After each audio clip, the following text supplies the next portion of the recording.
I am K.C. Ashok and welcome to Kaumudy Global. The Supreme Court's decision the other day to free three men convicted of rape and murder of a 19-year-old Delhi woman in 2012 has left the victim's parents in a state of utter shock and embarrassment. They said that the top court's verdict had dealt a crushing blow to them and their belief in justice system. But they resolved to continue with their fight for justice. We had come here, that is Supreme Court, with the hope of getting justice, and we had faith in the court, but we didn't get justice. If this is what the law does, then how can one have faith in the legal system?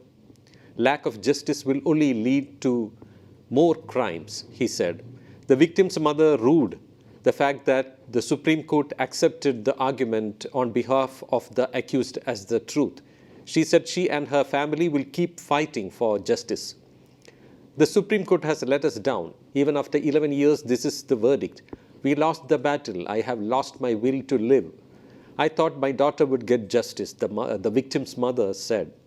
The lawyer for the victim's family said a review petition will be filed once the details of the court order are made available. In February 2012, the victim's mutilated and burnt body was found in a field in Haryana's Rewari district, days after she was kidnapped. Ravi Kumar, Rahul and Vinod were convicted by a Delhi court in February 2014 under various charges including kidnapping, rape and murder. The court sentenced them to death, which was upheld by the Delhi High Court. However, a Supreme Court bench comprising the Chief Justice of India, Justice U.U. Lalit, Justices S. Ravindra Bhatt and Bela M. Trivedi on Monday cancelled the High Court ruling and ordered that all three accused would be freed. The victim's father said that while he and his family were torn apart in 2012 itself, when his daughter was killed, the verdict came as a fresh blow. He alleged the legal system is blind. The Delhi High Court had even described the three accused men as predators trawling the streets for prey. There were times when the accused would reportedly laugh at the victim's parents and even threaten to kill them while they attended court hearings.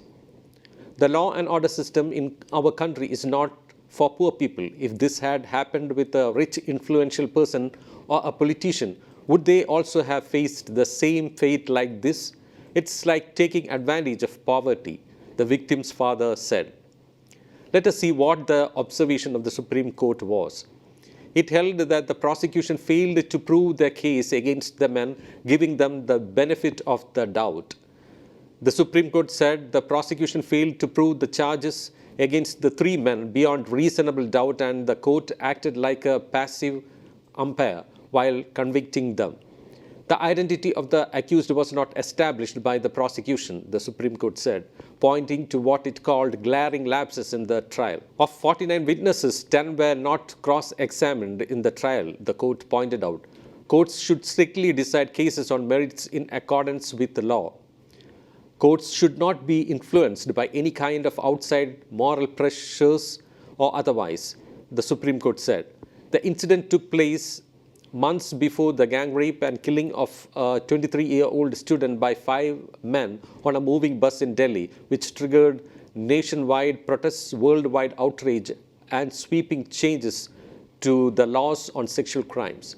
In February 2012, the young woman's mutilated and burnt body was found in a field in Haryana's Rewari district days after she was kidnapped. Severe wounds suggested that she was hit with car tools and earthen pots.